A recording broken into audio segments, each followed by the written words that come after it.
Debbie Collier made a purchase at a Family Dollar in Clayton, Georgia around 3 p.m. on Saturday, September the 10th. Around 5 p.m., Amanda Bearden, Debbie's daughter, noticed that she had received a text message from Debbie that was sent at 3:17 p.m. The message read, "They are not going to let me go. Love you. There is a key to the house in the blue flower pot by the door." This message would be the last time Amanda ever heard from her mother. 22 hours later, Debbie's body was found at the bottom of a ravine, stripped of most of her clothing and partially burned. The mystery had just gotten started. Before we start, we would like to send our sincere condolences to the loved ones of Debbie Collier, who fell victim to the abominable acts described in this case. A roadside memorial tonight for an Athens mother found naked and burned more than 60 miles away in Habersham County. Who did this? People in this area still on edge. I want to set the scene for you first. If you can see, there's some flowers right at the entrance of this turning section. And just beyond me here to this wooded area is where deputies found a 59-year-old mother dead. Debbie Collier, aged 59, lived in Athens, Georgia with her husband, 67-year-old Steve. The couple had been married for 9.5 years and had children from previous relationships. Debbie had 2 children, Amanda Bearden, aged 36, and Jeffrey Bearden, aged 33. Steve also had 2 children and 2 grandchildren.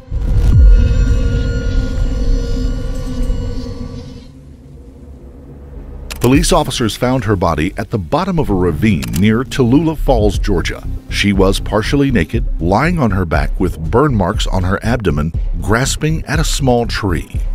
Debbie's vehicle was spotted along the highway leading to the woods. She was driving a black minivan that was found unlocked and abandoned. The family and friends were shocked and devastated when they learned of her horrifying death. Debbie had just recently celebrated her 59th birthday on September the 2nd. The last person to see Debbie alive was her husband Steve around 9 p.m. on Friday, September the 9th, when they retired to their separate rooms for the night. Steve went to work the following morning, leaving the house before 9 a.m. When he left the house, Debbie's rental car, a black Chrysler Pacifica van, was still in the driveway. Debbie had been involved in a minor car accident about a month prior, which left her vehicle needing repair, requiring her to use a rental car from Enterprise for the time being. Steve worked from 9 a.m. until 4 p.m. parking cars for the University of Georgia Bulldog football game, which was scheduled to begin at 4 p.m. Upon returning home, Steve found Debbie and the minivan gone. He had assumed she had gone out to buy food, a typical Saturday errand for Debbie, and thought nothing of it. That is, until Amanda, his stepdaughter, came over with the alarming news. Amanda told Steve about the text message that she had received from Debbie. After sharing the unsettling text, Amanda went upstairs to check her mother's room. She found her mother's purse, credit cards, and driver's license. Now concerned about the whereabouts of his wife, who was not known to leave the house without taking her purse, Steve called 911 at 6 p.m. to file a missing persons report and to have someone come by the home. Athens, County 911. Yes. Came home. My wife wasn't home. Her driver's license still in there. The rental car's gone, and her daughter's here. And we were kind of worried about what's happening and where she's at. I was wondering if you could send somebody over here. Okay. Do you have any medical issue? Let's say like Alzheimer's or something like that? No. She's 59 years old. No, she has no medical issue until like that. And according to her daughter, who went up and her purse is still here with her driver's license.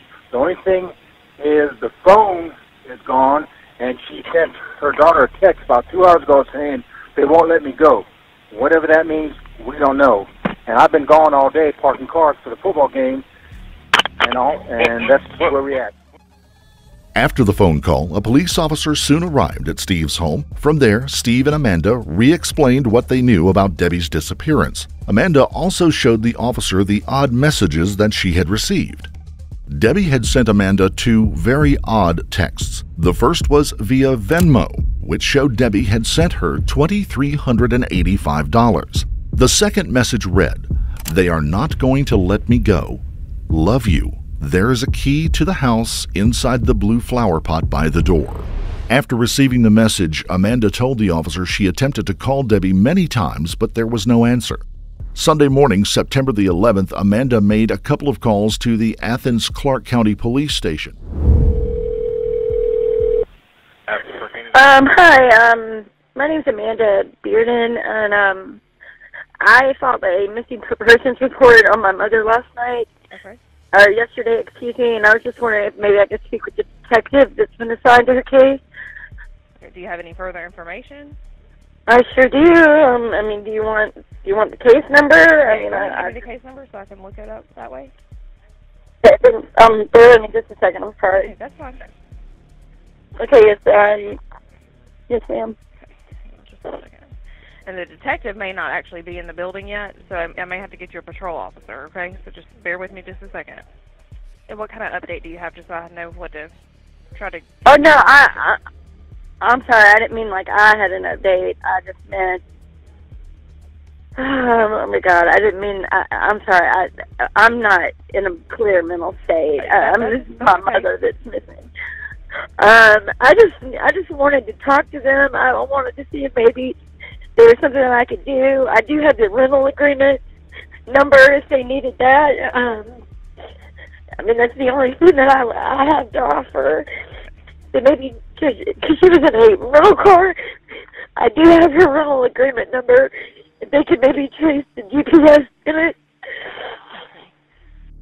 I'm her daughter. Yes, ma'am. Take a deep breath for me, okay? I'm sorry. It's okay. It's okay. I'd be upset too. I completely understand that part, like being upset about it. So the officer that took your report is already gone for the day. He worked last night. And then the detectives, I don't think they're in the building right now. They're kind of working on an on-call basis, so I don't know that I can get in touch with them unless I have something, you know, fresh to give them, and that would be something. But I can see if I can get another officer to call you back, okay? Okay. And we've got the bolo out for her. Like, we got everybody, you know, keeping their eyes peeled for her and that kind of thing. So, I'm not trying to be a smart aleck here or anything, but do I need to hire a private detective maybe? Because I mean, and I'm not trying to be ugly or anything, but I don't understand I mean, I know you don't know everything, of course, but why hasn't what I've asked being done? Like, why isn't the GPS in her van being traced? Do I need a private detective to do that? I mean, I'm not trying to be ugly or anything. I know. The most help. Okay, so here's the thing. She's an She's an adult. Right. I got it. So that makes things a little more difficult because people are allowed to leave and go and do things without telling other people. And I know that's not a good answer. I understand that. But that is also, you know, that is also part of it because she is an adult. So it just takes some time also to do these things. And so I don't specifically know what they've done yet or not. I wasn't here last night, so I don't know. But from my understanding, they would be doing everything that we know to do currently. But I will definitely get somebody to call you back, okay? Okay, thank you for talking to me. It's no problem. I'm so sorry. I hate that this is happening to you. What was your name again, sweetie? Amanda Bearden. Amanda Bearden. Spell your last name. Bearden. Okay. All right. I'll get somebody to call you back here shortly, okay? Thank you so much. All right. Thank you. Bye-bye. Bye. Athens Clark County. Hi, can I speak with Colonel Johnson? Okay, I don't have a Colonel Johnson. Okay, he just called me. I have some more information for him, and I wanted to get it to him. My name's Amanda Bearden. Okay. All right, hold on 1 second. I talked to you earlier, so it was yes, Sergeant Johnson we had you talk to. Hold on. Sergeant Johnson. I'm sorry, honey. No, that's okay. Just lots of Johnsons around here, so I want to make sure I got the right one. I get it. You just need him to call you back? Yes, ma'am. I thought about it, and I have her iCloud. Along with Amanda, Debbie's sister, Diane Shirley, who lives in Alabama, called the Athens Clarke County Police Station to gain information about her sister's disappearance. Yes, sir. My name is Diane Shirley, and my sister lives in Georgia, and my niece told me she was missing. Her name is Deborah Collier, or she could go by Debbie. Okay. And I'm wondering if y'all have any information about it. As far as, I mean, no, not other than with the officer or whoever is working on the case. I don't know anything. Where does she live? Do you know? All I know is Athens. I'm sorry. I don't know her address. Collier. Okay. Collier. Yeah, I mean, I wouldn't have any information.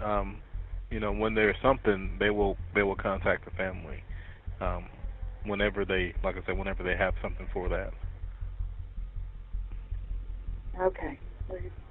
All right. We're just not getting information, so I'm just. Yeah, I'm sorry about that.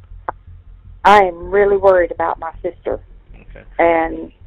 You know, do you have any information where she might go, or you have anything to add? Well, to it, from my niece, she said that she was in an accident about a month ago, and she was, on the road. She was following this truck, and this truck lost a paint can, and the paint can hit my sister's car, and the paint went everywhere. And the driver was trying to convince my sister not to tell the cops that he was driving because he was out on parole, and there was, a stipulation to his parole that he couldn't drive. I got you. I'm sorry. I was going to ask, do you think that was told to anybody else? Well, do you think that was told to the officer, that concern? That's standing from my niece. Okay. Yeah, I don't know if the officer knows that, but I can have him call you if you want to pass it along with him, anything to help, Yes, I would really appreciate that. Yeah, that's no problem. Because I'm in Alabama. I'm sorry, go ahead. I'm in Alabama, and, I really do. She won't, she's not communicating very well with us, and I really would like to know what's going on. I got you. Yeah, since you may have insight on that, I'll have the sergeant give you a call. Is that okay? Yes, sir. That would be wonderful. About 2 hours after Amanda last called the police station, investigators successfully tracked down Debbie's rental car from the Sirius XM radio information. It was parked off of Georgia State Route 15 northbound near Tallulah Falls in Georgia.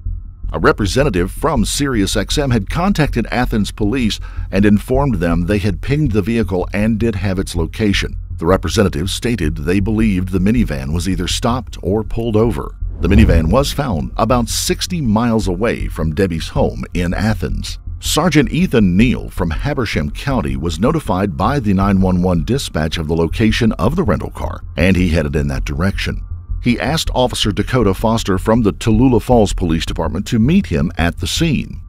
After discovering the vehicle, one of the police officers, a Sergeant Neal from Tallulah Falls, informed a Habersham County detective that he believed he had seen the exact vehicle parked there around 5 p.m. the day before. However, Sergeant Neal didn't report it because it wasn't out of the ordinary to find cars parked in that area. Neither the minivan's model nor plate were described to law enforcement at that time, so they had no idea to look for the vehicle. The van was found abandoned and unlocked. The police notified Debbie's family that the rental car had been found, and Amanda rushed to the scene. Amanda immediately recognized the car as her mother's and began to scream that it belonged to Debbie. Investigators began asking Amanda about her mother and why she would abandon the vehicle. She explained that her mother had no history of mental illness or suicidal tendencies. Amanda also said that Debbie had a bad back and probably couldn't have made it very far from the vehicle on foot. Once the Habersham County Canine Unit arrived on the scene, they began to search the nearby wooded area. One officer came across a red tote bag on its side near an uprooted tree. At the base of the tree, there appeared to be the remains of a fire. Further down the embankment, the officer discovered the partially burnt tarp. It appeared to be blue. Next to it, was the partially nude body of a female lying on her back, grasping onto a small tree with a right hand. The body had burn marks on the abdomen, and the officer described it as charred. The body was quickly identified as Debbie Collier. At 3:06 p.m., Sergeant Neal established the crime scene, and Debbie's body was taken to the Georgia Bureau of Investigation's crime lab after the completion of the initial investigation. Other evidence found at the scene was Debbie's purse and cell phone. When Steve made the initial 911 call when Debbie had gone missing, he said Amanda found her purse with her credit cards at the house. So why did police find her purse at the crime scene? With Debbie's body recovered, the investigation turned from a missing persons case to a homicide investigation. After police discovered the body, they began working on search warrants and subpoenas for family members and looking for any information which would help them find out what had happened to Debbie from when she was last seen until her body was discovered. Steve's alibi about working from 9 a.m. until 4 p.m. checked out. Traffic cameras near the Tallulah Falls School caught Debbie's rental car heading on the highway around 2:17 p.m. on September the 10th. Surveillance videos from a Family Dollar store in Clayton, Georgia showed Debbie entering the establishment around 2:54 p.m. and leaving at 3:09. From the camera above the register, Debbie is seen purchasing a blue tarp, a lighter, a tote bag, and a rain poncho.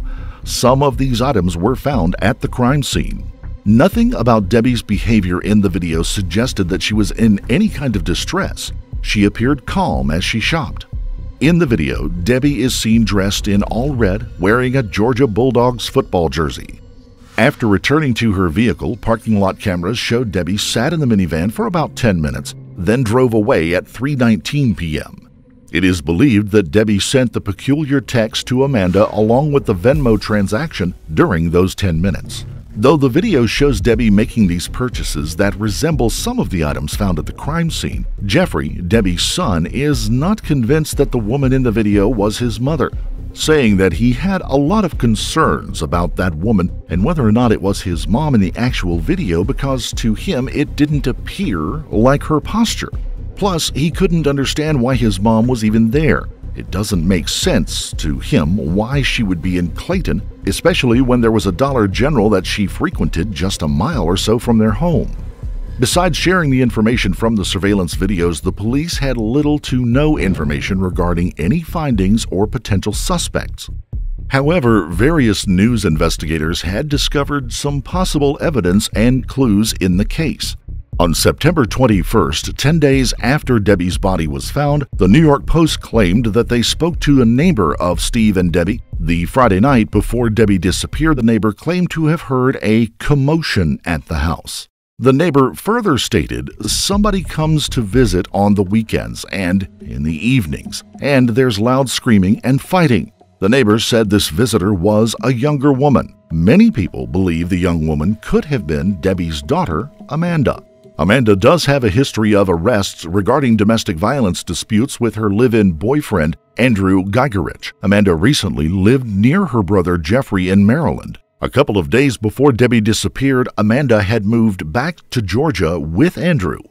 Jeffrey had openly admitted that he does not trust the company his sister keeps, saying that he does not think his sister has the capacity to hurt his mom.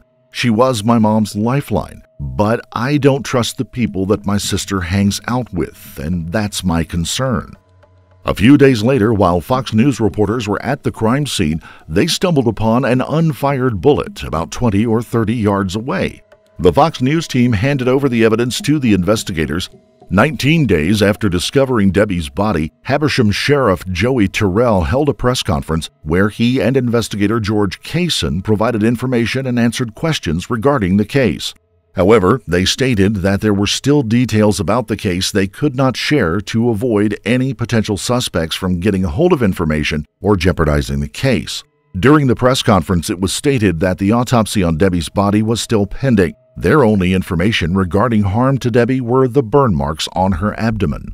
Police made it clear that they did believe Debbie was murdered, and they did believe that it was deliberate and personal and not a random act of violence.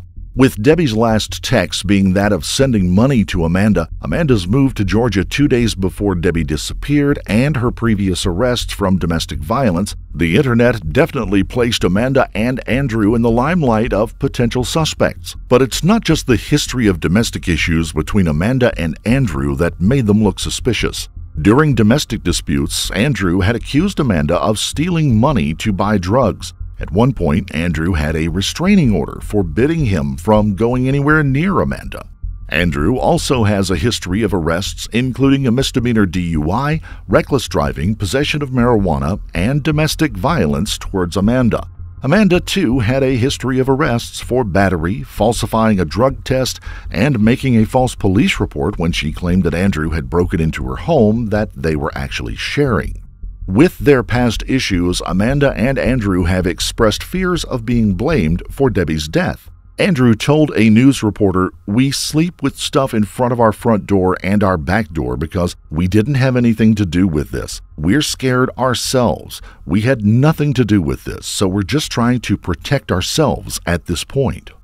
Debbie's son, Jeffrey, has requested multiple times that his family have some peace and some respect from the accusations flooding the internet over Debbie's death. The public has absolutely obliterated any possibility of a normal experience of grief for my family. For that, I'm not sure I will ever be capable of forgiveness. Please, again, put down your bows and arrows and stop hunting my family.